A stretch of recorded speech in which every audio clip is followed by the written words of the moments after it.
Welcome back, everybody, to the School Leadership Show. We have a very special mini-sode for you. This is mini-sode 5, and joining me, as always, my assiduous co-host, Jen David Lang. Assiduous. Do you remember how we remember that word that Mrs. Burdick made us learn in 10th grade English at Cortland Junior Senior High School? What?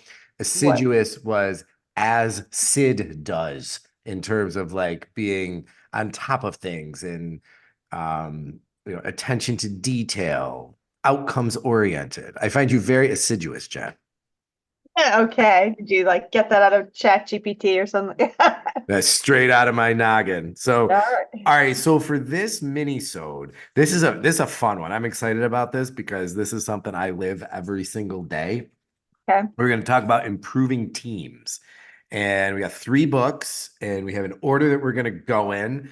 And we're trying to be more concise with this mini-sode maybe than we have the other ones, right? Absolutely. Okay. Goal oriented. All right. So what are the 3 books that we're going to talk about, and then we'll get into the first one. Well, first, I'm glad we're jumping into this, and I think this is a great topic for leaders to focus on for the new school year. I was just talking to an educator who said, he went to a teacher team meeting and it was just a waste of everyone's time. And really, teams have the power to be the engine to propel schools forward and help teachers have a more enjoyable professional life as well. So, great focus. So first one we're going to focus on is classic learning by doing. That's the handbook for PLCs written by the Dufours. I think they wrote it almost 20 years ago. And even then, I think it was in 1998, they coined the term PLC, professional learning community, with the idea that in order to improve schools, we really had to have our teachers organized into these particular types of teams.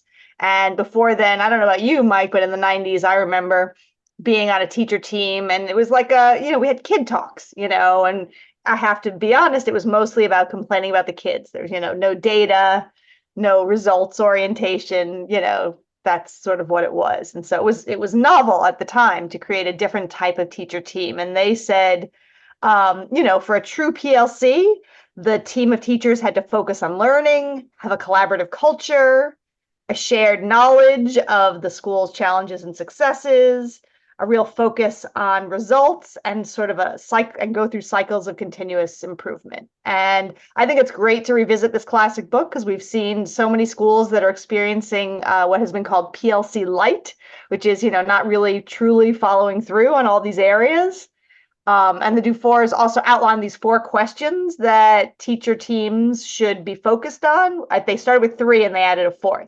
So imagine teacher teams really focus on what should our students learn? How do we know if they learned it? What do we do if students fail to learn? And then the newest one was how do we extend learning for those students already proficient? So it's a great classic book. It gets into everything from like the nitty gritty. How do you find the time for teams to meet? How do you create the norms? How do you create the SMART goals to make sure you're focused on results? But it also has a bit about how do you deal with conflict? How do you move toward consensus? So this is a great classic book to start with if you want to dive into improving teams. And I tell you what, and I'm glad you're leading off with this one because I heard Anthony Muhammad talk a few months ago at a conference, and basically kind of going at the group a little bit, saying, this hasn't changed. Like this has been the way to do things. People just haven't done it. Like they haven't implemented with fidelity because now you get anytime more than one teacher sits in a room, you call it a PLC. Well, that's not true. Like you said, there's structure wrapped around it, and there is a proven way to do it that if you implement it with fidelity, you might stand a chance. Yeah, and I think every time you have new members of the team, you sort of need to go back and revisit these norms and how do you handle conflict? And also since the pandemic, we really need to get the teams back and organized again. So yeah, start with the classic. Then the Love it. second book we've picked for you is Dan Coyle's book, The Culture Code: The Secrets of Highly Successful Groups. Now, a lot of people in the education community love this book, but it is not a book by an educator or for educators. Basically, what Dan Coyle did is he spent 4 years researching 8 of the world's most successful organizations in lots of different fields And he realized that it was really the teams, it was the power of their teams that made them so successful. He really came to be a big believer in the power of a team. He quotes the head of Pixar, who says basically, if you give a good idea to a mediocre team, they'll find a way to screw it up. But if you give a mediocre idea to a really good team, they're going to find a way to make it better. And just that we are more powerful in teams. And so he was really looking at like, how do we know why some groups end up being larger than like the sum of their parts, and why do some groups fall apart? That's what he was looking at. And he found that basically from these 8 successful organizations, there were 3 skills. And these aren't things that organizations just are born knowing how to do. You can build these kinds of cultures. So the first skill every team, he says, has to do is build a sense of safety. Successful teams, everyone feels like they belong. And some scientists at MIT found out there's a pattern of interactions that show that successful teams continually send belonging cues to each other. And what are belonging cues? Like they stand close to each other, they have eye contact, they, take turns, it's their body language, and they mimic each other. So it's certain kinds of skills. And I think, we're hearing these days the importance of psychological safety, and that's sort of where this comes from. Well, and what I like about that too is you hear people say all the time, yeah, the group needs psychological safety, as if it's just something that you conjure. Like, oh, boom, you're psychologically safe.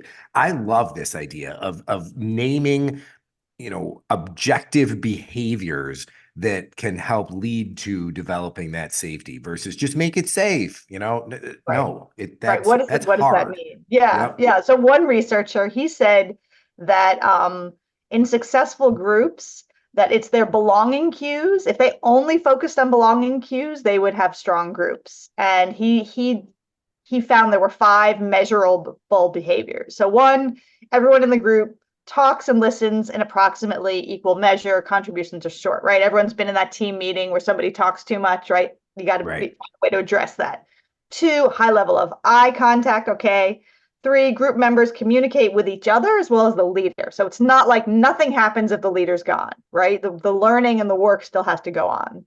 And that involves members carrying on side conversations. And then finally, that group members break and explore outside the team to bring back information to the team. So it's an acknowledgement that we're learning, we don't know everything, let's go elsewhere. Now, So does Coyle talk about the meeting after the meeting? yes, that comes up actually in the next section. Look So at the that. first section is about building safety. The second one is about sharing vulnerability. Now that might be a little surprising, right? Why do successful groups share vulnerability, right? Think, Brene Brown or something. Um, but really, when we can share vulnerability, we don't always have to be successful, and we can share our failures as well as our successes. And he gives these examples like the after action review that the Navy SEALs use. And I think schools even use the AAR Mhm. as well, right? So whatever you have a welcome night for parents, or you have a first day of school, and then you sit down with your teachers, right? Okay, let's do an AAR. We just had the first day of school. What went well, and what should we do better next time we have our first day of school? And as the leader, you should be the first one out there. Like, I goofed up. I thought we should push the school day back to 10 a.m. and that didn't work. So I think really sharing vulnerability, modeling it as the leader, and having a forum where you're saying, hey, what works here? What doesn't work here? And I think even pre-slugging people with that idea, whenever we do an annual event or something that we're going to do again, I'll get up at the beginning when I welcome people and say, listen, after this thing, we're going to send you an evaluation. And I personally want you to be brutally honest, because that's the only way we're going to get better. And I'll say, we're going to do this again. So think about the next people to sit in this and how can we make it better for them? I'd like for it to be a good experience for you, but always be thinking about, what's the next thing we can do to improve this. And then, coming back to it at the end, say, hey, remember I told you at the beginning, you're going to get a survey. Well, you're going to get a survey and here's what we want you to do, that kind of thing. And then you've got to be noisy about including the suggestions from the survey the next time you do it. That Exactly. Like, really yep, proved, yeah, we had a survey last time. Here are yeah, some of the suggestions that came out of it that we incorporated. Now give us more. Right. yeah, yeah. Exactly. And yeah, and I didn't, and there are 10 suggestions for ways to build vulnerability in the summary. I'm not going to go through them. You can take a look, and there are 10 ways your school can build safety also in the summary for those first two areas. And then the third thing Dan Coyle found in successful teams is that they establish purpose, right? So if the first part is safety, right? You are safe here. The second part is vulnerability. We share risk here. The third part is purpose, right? We have a clear purpose here. Sometimes I go into schools and I ask, 10 different people, what's the focus here? What are you focusing on? What's the purpose? What's your priority? And they get 10 different answers. So, have one priority for the next few months. Be super clear about that priority. Be How many very, how yeah, many times have we said that, right? If yeah, everything's a priority, nothing is. The yeah. magic number is what? 1 to 3? One, preferably. Yeah, yeah, 1 to 3, is what they say. But yeah, so really help people connect to their purpose. I think that's a big thing that's going on now with burnout. Help your teachers, help your staff. Why are we here? What are we doing? You can use symbols, stories, language. Dan gives the example of at the KIPP schools, they have the banners in every classroom of where teachers have gone to college, and then a big sign, where will you be going to college? To use whatever you can to convey the purpose. Danny Myers, the famous restaurateur, he wanted his restaurants to feel like people were basically at home, like just like home. So they used to take meticulous notes on their regulars, like Mike Dowdy really likes extra butter with his bread, or Jen likes to sit close to the window and just really make people feel welcome and like they are at home. So choose your one priority, communicate it 10 times clearer and more often than you think you need to. And then, this can be a tough one for purpose. Try to measure and focus on what matters. So there are 6 ways that you can build purpose, but those are the 3 big areas Dan Coyle talks about: safety, vulnerability, and purpose. Perfect. And now The final one. the final what kind of conversation about anything would be complete without Elena Aguilar? Of course, yes. She and yeah, she has a new book coming out too. We'll talk about that, I'm sure. But the art of coaching teams, and like the Dufours, she really believes that if you want to transform your school, then you need some teams that are highly functioning groups of teachers working together. That's really the engine that's going to propel your school forward. And her book has a range of things from like the theory of effective teams to actual like tips, tools, protocols. So, she starts with like what you should be thinking about as a team. You should be thinking about your product, your process, and your learning. I really like that as a way of thinking about, the goals. And then she has a long list of 15 indicators of an effective team. You could use that, turn it into a self-assessment. How is have all your teacher teams see, how are we doing? And yeah, so she starts larger, the more theoretical level, like what do leaders know themselves well enough to lead the teams? And like Dan Coyle, how do we build trust, right? How can we be transparent and build feedback into our actions? And then she drills down into some of the more concrete work of the team, right? How do we define our purpose, our process, and product? How do we develop norms? How do you run an effective meeting? That's what I do in my masterminds, right? How do you run a kick-ass meeting? I don't know if I'm allowed to say it. I am. It's a podcast. Now I'm gonna have to make this one explicit. But yeah, so I mean, those are great things, right? I mean, how many people come across in a book how to run a great meeting? And then she has another chapter that I haven't seen in books about teams, which is how do you develop the emotional intelligence of a team? Some people don't Yep. even know what I'm talking about, but basically, how do you acknowledge that there are feelings of team members, and how do you manage those feelings and emotions? Because you and I know that's often what pulls a team down, but we act like there are no emotions. So she really talks about the facilitator, developing those skills. And say, she gives a lot of great language. Like she gives an example, Karina, you seem distracted today and perhaps sad. We're missing out on your contributions, and that's okay. But I'm wondering if there's anything we can do to support you, right? Just get it out there on the table. There are so many emotions in teacher team meetings that we just sweep under the rug, right? And not just acknowledging them, but managing them, right? Oh, it seems like our conversation's really gotten stuck on blaming others, right? Blaming the kids, blaming their families, blaming other teachers. It's bringing our mood down. Do you agree we should shift the conversation into what's within our sphere of control? Right? Have you ever been on a team where the leader says something like that? Think about that shift from speaking in Well, that. and you did it. See, you just did it there with it's the same concept from, was it Crucial Conversations? Where it's the, I'm sure we can agree that we should probably be focusing on what we have control over, right? Yes. Like, so Yep. Yep. where basically there's no opportunity to disagree because obviously that's what we should be doing. So at least let's agree to it and then go. Yep. Yes. I Yeah, we love did it. that Love workshop it. together. That But was a yeah, good so one. she does address the interpersonal side that I think a lot of people skip. So, what some may call the soft skills, I think they're anything but. I think of them more as interpersonal. But how do we communicate as a team? How do we make decisions as a team? How do we manage conflict?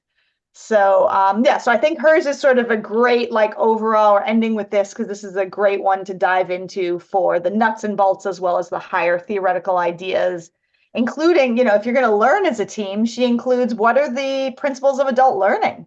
So Mhm. that's a great thing. Like what if we're learning on the team and you're learning all the time based on the data, based on what students are doing, based on your teaching, what do the adults on the team need to feel safe to actually learn so we can move the team forward? So hers is it's a great overall book. I recommend these 3 books for any school or district leader who really wants to focus on improving teams.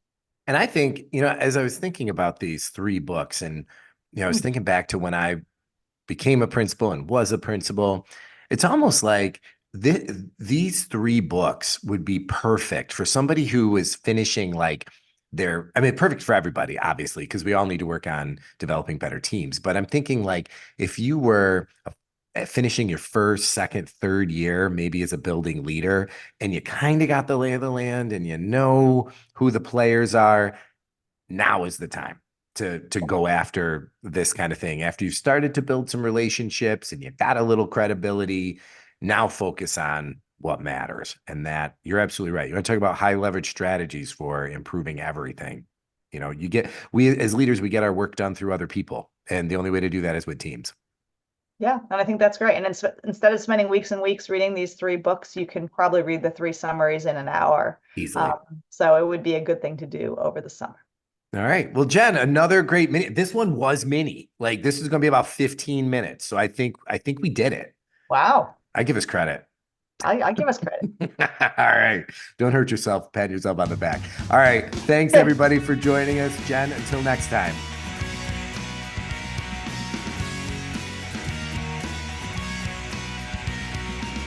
Thanks for listening to this episode of the School Leadership Show, a podcast for aspiring and practicing school leaders. Send your comments, questions, and show ideas to me, Mike, at schoolleadershipshow.com. And please consider rating the podcast in iTunes and leaving a comment. And definitely pass the show along to your colleagues.